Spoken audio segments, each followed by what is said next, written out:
Over the last 5 years, I've been trying to advise the African Union Commission on the Comprehensive African Agricultural Development Program, CAADP. And that's how the science agenda for agriculture in Africa was conjured up because of this attempt to get the national systems of agriculture, research particularly, working with the CG systems. That's where the conversation started. There have been attempts in the past to come up with ways of the international community, so to speak, working with the national systems of agricultural research. And it's always been a question of, is it a partnership? Is it capacity building? What is it? So I would summarize my own experience as working with the industrialized nations, that's Europe, US, Australia, and so on. The idea of centers of excellence is always come from a fairly industrialized notion of there is already existing other institutions who are already working on this thing, whatever you call it. And the center of excellence usually makes it possible to then, if you really have the best of the best, continuing to support what is already a series of institutions already doing well. But when that notion, and the World Bank, I think if you press my first slide, the idea of centers of excellence as pushed specifically by institutions around the World Bank comes from that notion of either a center of excellence will be supporting a series of other establishing or established institutions, or when you're working with the developing world, it's a way of trying to fast track their capacity to work with the best so that they can play catch up. Okay. Now, but in Asia, where you have these tigers, these middle income countries who have kind of, they're in between. They're not really bad when it comes to capacity. They have some capacity. And in many ways, their centers of excellence are less to do with partnering with institutions from the industrialized countries on a joint agenda to build their capacity. It's more of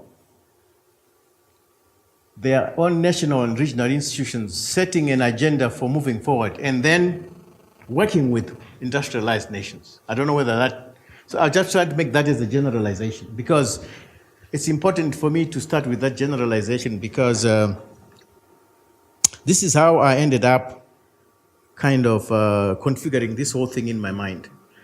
There was a time a couple of years ago I was talking to a Japanese professor about the ideas of these centers of excellence. And what he said to me still rings very, very loud in my head. He said to me, see, what we did in Japan was if we agreed as a nation, this is important and we need the best science on this aspect, then we'll build an institution of excellence for it. I said, okay, he says, let me give you an example. Bullet train, we want to build a bullet train. So the first thing we did in Japan is build an institution which studies nothing else but trains. Everything that we can find in the world about trains that will let us know as much as we can about a bullet train before we build it, we want to know it as quickly as possible. So this institution starts there, and then, therefore, what are the gaps in science that will allow us to move further to build something that no one else has built? Okay. So this is basically why I'm starting off with the World Bank's push for basically Western-type institutions trying to help us to play catch-up, okay, as opposed to us building our own strong centers, which will then partner differently with Western science institutions. Next slide, please. So I quote the Commission for Africa because in Africa there is a disjuncture between what our heads of states at regional and continental level conjure up and what then happens from bottom up. So this, you can see, if you're talking about even our AU Ministerial Conference on Science, strong belief in the need for Africa to build our own centers of excellence, and not just in agriculture. If you see that 205 agreement, they mapped out 4 major clusters, from biodiversity issues, energy, water, to manufacturing, to more futuristic sciences.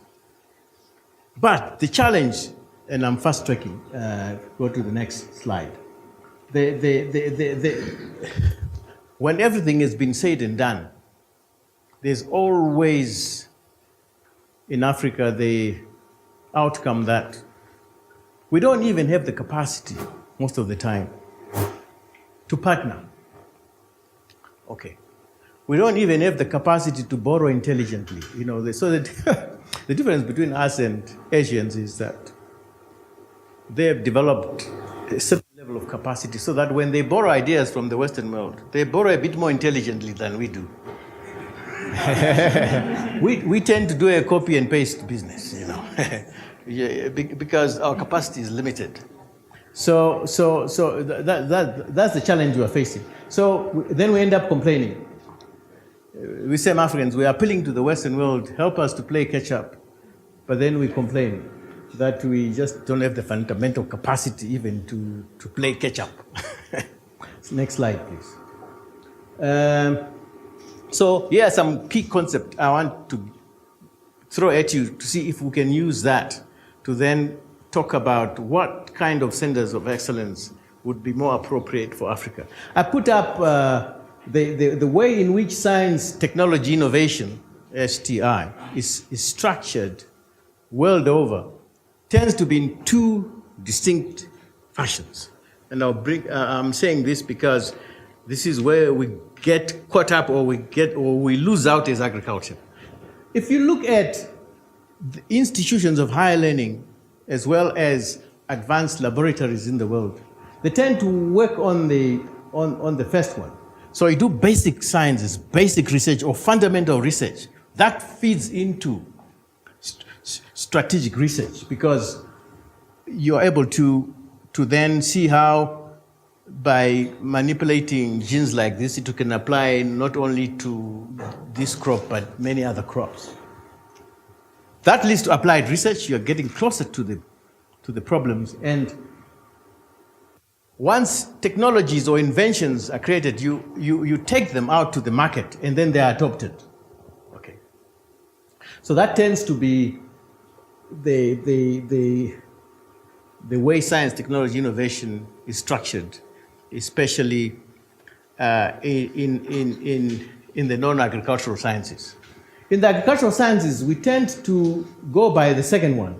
You see, and if you look at how agricultural sciences are constructed and organized from institutions of higher learning downwards to national research institutions and so on, you find that it is always like the Faculty of Agriculture, it's always like constructed already like you can only do applied research. You don't do fundamental research. Am I lying? Maybe some of you are trained differently, but as Dean of Agriculture, there's very limited fundamental training we give anybody. If we were going to give any fundamental training in chemistry, we send them to the Faculty of Science. Okay. If there was any fundamental training in economics, we send them to the Faculty of Economics or Social Studies. So there's always an idea that agricultural sciences start from almost like an applied adaptive level, a bit of strategic. But subject matter is where you find when you go to an agricultural research institute in Africa, it's constructed around the subject matter approach. You either crops, livestock, and so on. And within that, you then have disciplines. A nutritional biochemist, a nematologist. So the disciplinary prowess within a subject matter becomes the main engine for innovation. And it's a problem-solving approach ultimately. You'll find that even in our almost every PhD I've supervised, except a few, I've instinctively just wanted to see a problem-solving iteration. I have not wanted to see anything else to say, what the heck? I mean, what problem are you trying to solve? What's the problem? Okay. So, centers of excellence tend to work better with the first approach, because then it is easier to support a series of other institutions who are working from a fundamental approach all the way down to an applied adoptive level. I mean, the best center of excellence in agriculture that we have in Africa, in my opinion, I could be wrong, is the Becker Institute in Nairobi on the biotechnology. I mean, they are able to support a series of other advanced laboratories and so on, because you're operating at a high level. So if you don't have an advanced laboratory in a country, how do you benefit from a center of excellence? Well, you don't. You don't. That's the end of the story. So I am gravitating because I heard you are looking at Zimbabwe, and they're looking at how the different institutions of science, technology, innovation could work together more effectively to deliver progress, productivity, etc. So I'm throwing to you the concept of agricultural innovation systems, because I have found that, and I'll explain why in a minute. But the biggest challenge is that we tend to confuse inventions with innovations. Because as scientists, we produce we solve problems, we come up with inventions, and then we eventually come up with recommendations. And off we go, we expect farmers to adopt them. Well, that invention cannot be an innovation until it is commercially successful, until it is socially accepted, and now commercially in the market. So we tend to shortchange ourselves by thinking that innovation is largely to do with an advanced invention that we've come up with, or a problem solving we've come up with. Well, the truth of the matter is we are still in fairly undeveloped economies. In Africa, every country is either a low-income country or a middle-income country. We don't even have a high-income country. In fact, we're not going to have one this century. I'm serious. Why? Because all our middle-income countries are headed for a middle-income country trap. Because there's no middle-income country which is headed for a high-income status. Why? Because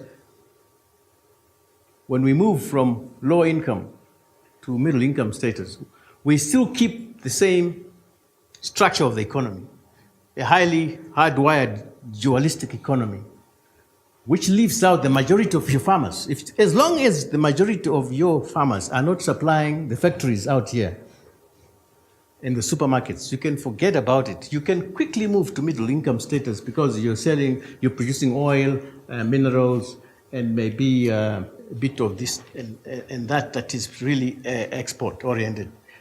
But when you hit middle-income status, you stand still because your domestic market is narrow. The same farmers you're trying to uplift through science, technology, innovation, so that their incomes rise sufficiently and they become a domestic market. That's what you're trying to do. You're trying to raise as many smallholder farmers as possible so that their income is at least $6 a day average. But once they hit $6 a day average, they're already in middle income. They're already consuming manufactured products. By the time you hit $10 a day average, they are already discerning in the kind of services they want. Not only are they consuming manufactured products, they are also now thinking about what bank they want to bank to and what school they want to send their kids to. They don't have to be earning $100 a day to be middle income. So as many smallholder farmers, we can raise to $5, $6 a day average. That's how you have the domestic market to sponsor your own manufacturing capacity in your country. Now, we're not doing that. Not even South Africa is doing it. You see? I'm also advising the South African government on their land reform program and their rural economic transformation model. And when we did the analysis over the last 2 years, it's worse than I thought. With a population of 55 million people in South Africa, 7 million pay tax. 17 million are on social grants. That's a typical middle-income country trap, hardwired. What happens when you get there? Economic growth stagnates to 1%, 2% at the most. The equilibrium rate of unemployment goes up, never goes down. Inequality continues to go up, it never comes down. We are all headed for that. Nigeria, a few countries like Zimbabwe, you rise to middle income, you crash back to low income. So this is the sad truth, and yet the answer that is very simple. It's actually simpler than it sounds. Just go and look at what Japan did, what China did, what India did, what South Korea did, what Vietnam is doing now. Is you need scientific solutions that raise productivity to a point where your farmers are now earning, not very high, anything up, beyond $4 is great. So what kind of science, technology, innovation setup will give us that? Yes, next one. That's why I'm talking about agricultural innovation system. So it's a soft system. But what you're trying to do, trying to get your research system, your extension, your training institutions, your farm organizations, you're trying to get your faculties of agriculture, you're trying to, all of them to work as a system. Okay. Now I know that there have been many attempts on the continent to reform this system of institutions with limited success. And we can go on and on about why, but I'm sure most of you actually know this story much better than I do. You've been in it longer, both in science and in pushing, the likes of Andrew here. They know, you know what I'm talking about. The next slide, because I want to get to how. So basically, I'm pushing the idea that your center of excellence approach is a distributed one, as opposed to a singular point where you're going to get all your coordinated processes to finding solutions. What I'm proposing is that your center of excellence approach is more to do with how you coordinate a series of institutions so that they work as a system. And within that, you distribute the idea of, therefore, center of excellence for what? Let me explain that differently. The reason why your inventions, which are so brilliant, are not making it could either be because the actual technological solution is not quite appropriate, but it can also be because of market failure. It can also be because of institutional failures. It can also be because of policy failures. A couple of years ago, I've just finished reviewing a CIMIT program, a simulator program. They're running in 5, 6 countries.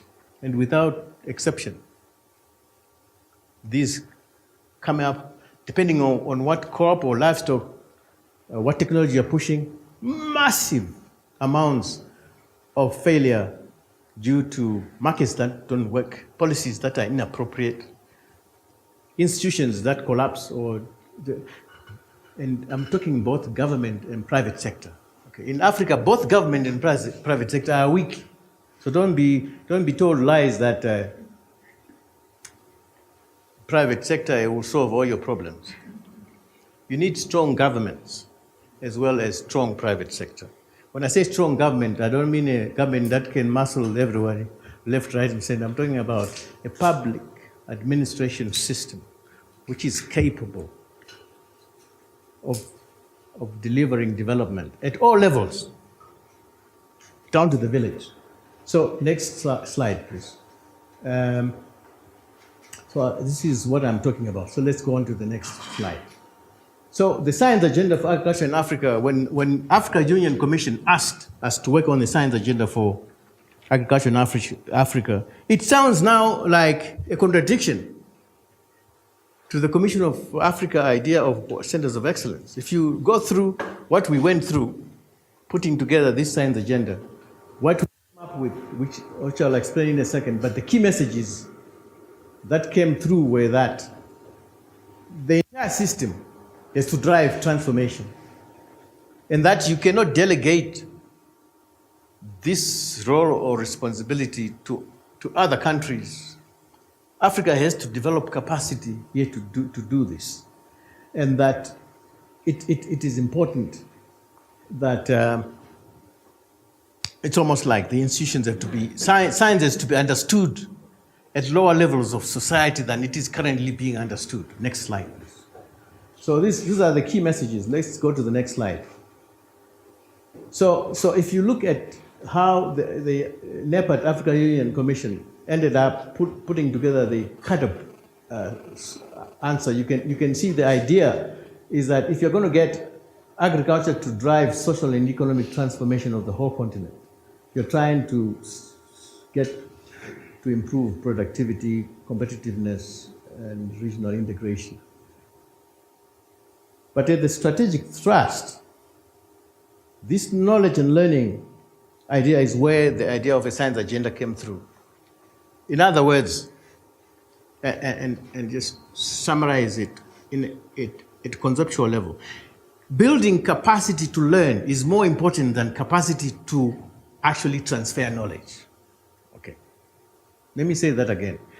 Centers of excellence should not be viewed as knowledgeable institutions who will then transfer knowledge to lesser centers, who eventually transfer knowledge in the pronouns. Centers of excellence should be institutions who enhance capacity of participants to learn. Partners who are partnering with centers of excellence are on a learning journey. How do you learn fast? How do you adapt? Because knowledge does not exist in the books or in the computers or in the libraries. Knowledge only exists at the point of action. If it's not being translated into action or a decision, it's not knowledge. It's just information. So what's knowledge for you? Because you're an outstanding seed breeder, it's just information for me until you're able to downgrade it to my level, and then I am able to make a decision which leads me to a different decision or action than I was doing yesterday. Then it's knowledge. So knowledge is co-created by information interacting with existing practice. So this is where our system collapses, because we think it's just about transferring that knowledge down the system. And when you get to the extension service, I'm sorry to say, the whole thing finally collapses. Because the extension, I'm afraid, is the weakest link in the whole lot. They're the ones we have trained. I'm part of the problem. We've trained them to transfer knowledge and not to think, not to help farmers think with them. They can't do research on the ground because that will change the extension method. My apologies to extensionists in the room. It's not personal. I'm just saying, I was the dean who introduced the degree in extension at UZ. Remember? Yes. Because my predecessor had said to me, no extension in my faculty of agriculture. We don't teach nonsense like extension in here. I said, but we have problems. These technologies are not getting anywhere because, anyway, so when I became dean, the first thing I did was, I wasn't doing a Donald Trump of getting into the Oval Office and just signed. I was just saying, now that I'm dean, actually I established 3 things immediately. It was extension, horticulture, and agricultural engineering. But anyway, next slide, please. Now you can go to the next slide. Just some point out. Next slide. So this is how we put together the science agenda by consulting throughout the continent. Then we agreed that what our institutions are faced with, the agenda over the next up to 2030, we saw that from now to there, it is quite easy by 2025 to be food secure on the continent and to be able to be serious global players. But these areas that we saw as the priority areas, well, productivity is still the biggest issue of all the major farming systems on the continent. Food systems and value chains are becoming big because we are urbanizing at a terrific rate. Terrific rate. West Africa is urbanizing faster than us. East Africa is second. We are the least in terms of pace, but the food systems are changing. The urban areas are now driving the nature of the food markets. It's no longer the rural. Only 20 years ago, the rural community, the rural population drove the food markets. Now, although 40% of Africans are urbanized on average, they consume 50% of the food. That's why urban people are bigger than rural people.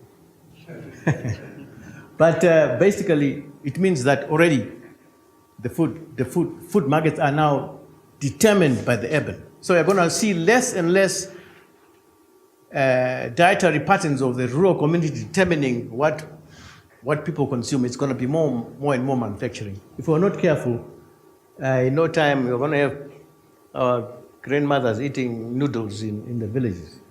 We don't move fast.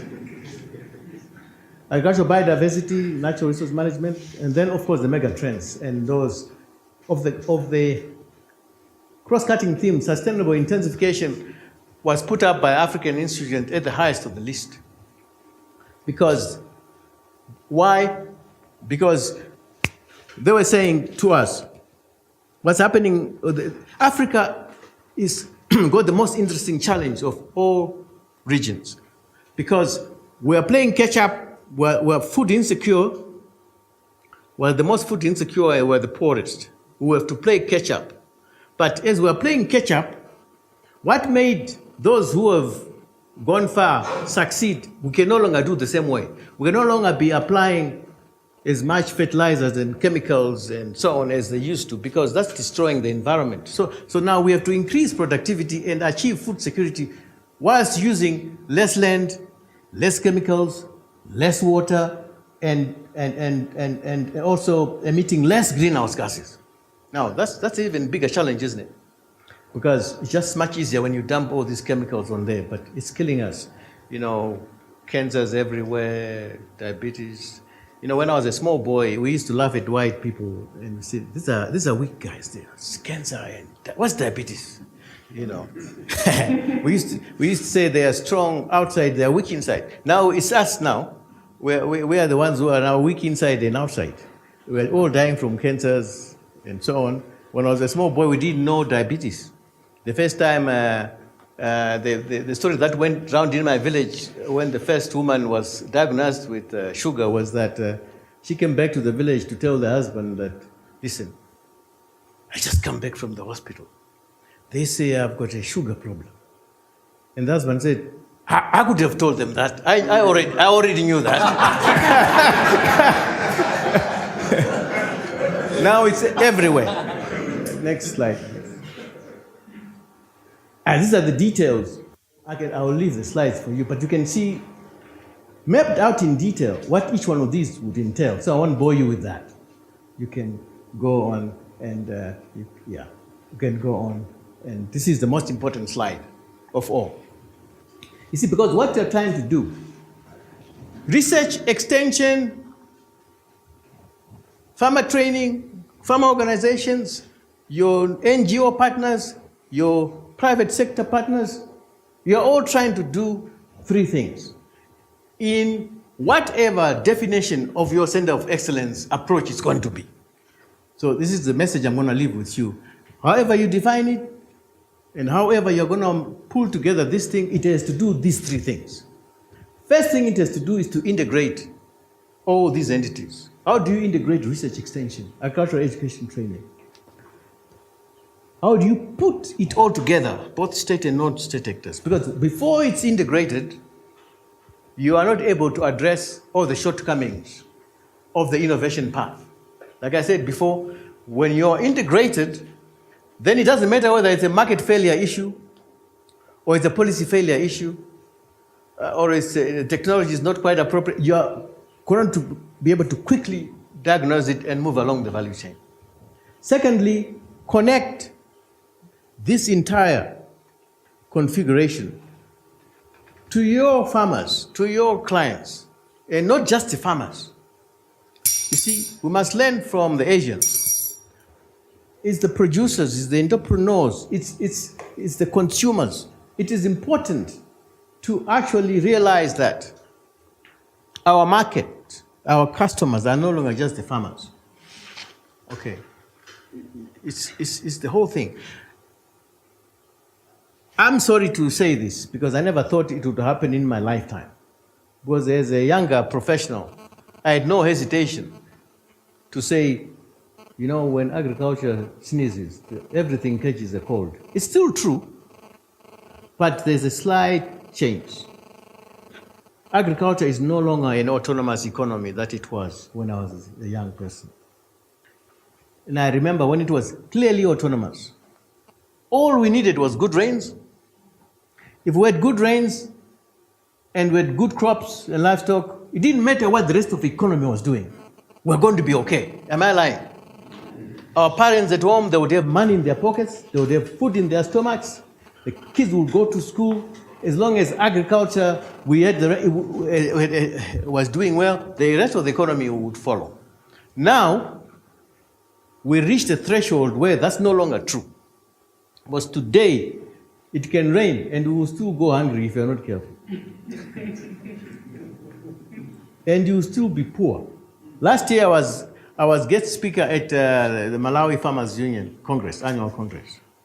So I spoke like I'm talking to you now, but before I spoke, the president of the union was having a go at the Minister of Agriculture and the deputy president, saying, you people, you're causing us problems. We had a good rain last season, and we had a bumper harvest. ADMAC, which is their GMB, was supposed to buy their crop, and they were supposed to do this. All their crop was supposed to be bought, but nothing was happening. The president was saying, Mr. Vice President and Mr. Minister, you have made us poor people. It rains, we're still poor with the bumper harvest. It doesn't rain, we're still poor. What are you doing to us?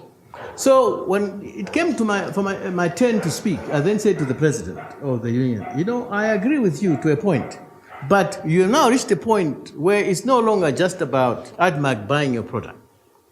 Because you are sitting on mountains of maize, which of low value, but if we walk outside, any supermarket in Lilongwe or Zomba, the tons and tons of maize you are importing every day, you see, except that you are importing it as dog biscuits, as cornflakes, as name it, you are just importing tons and tons of maize. Now, what kind of an economy, what kind of a country in a 21st century don't know how to manufacture dog biscuits and cornflakes and name it? I mean, there's so many products, you go there. Okay, so in agriculture, our customers can no longer just be farmers. Here in Zimbabwe, I was guest speaker at the Confederation of Zimbabwe Industries Congress 2 years ago. I did a social experiment, which I suggest you also do. Before the Congress, I went to visit their offices and asked for the list of industry associations. They've got, at that time, there were 29 industry associations. Of the 29 industry associations, 14 of them are agro-based. So it's 50% of manufacturing is still agro-based. Okay. So I then went to the farmers' unions and did a quick social experiment. Do you know these industry associations and who these people are and who these companies? They don't know them. When I went to the CZI Congress in Yanga, there I spoke, and when the time came, I threw the list of commodity associations and I asked them if they knew any of the commodity associations. They didn't know any of them. So the farmers are creating dark commodity associations, talking to themselves, going that way. The industry associations are creating theirs. When they would wish to get more soybean in their silos, they don't go and talk to the farmers' unions. They just look around who's got, if the Zambians have got it stockpiled somewhere, they just buy it. So our customers, we have to connect beyond our farmers. And then when we strengthen the system, we strengthen it as a system. You see, the idea that you just strengthen research, then you strengthen extension, then you strengthen farmer training, then you strengthen farmer organizations, is an outdated approach. Because that only works when you're able to build and then connect. But what's happening with our systems is when you build them, less capacity to connect them. This is the sad part. When I chaired the Land Tenure Commission in 1993-94, that was, I've never worked for government. That was the closest I got to government. And I realized that the biggest thing in government is control. So when you build an organization strongly, and they've got a good budget and a mandate, when you try to connect it to another, they'll say to you, wait a minute, it's a good idea, but it's a bit theoretical. Especially if you're a professor, they tell you, Prof, we are here what you're talking, but you're just talking theory. Try to connect research and extension, agri-techs and DRNSs. Wow. It's like you are talking something that you are trying to cross a donkey and a cow. And a chicken. So this is what I leave you with. I have no idea what kind of center of excellence you're going to work with, because I don't think you asked me to come to give you an answer, because you don't need an answer from me. You're all more experienced than I am. You just asked me, I hope to talk to you and give you some ideas. So I think whatever you build should be a bit distributed. The idea of just one center of excellence knowing anything, it's a bit dubious. But it has to be distributed so that you can integrate, connect, and strengthen the entire system. Thank you very much.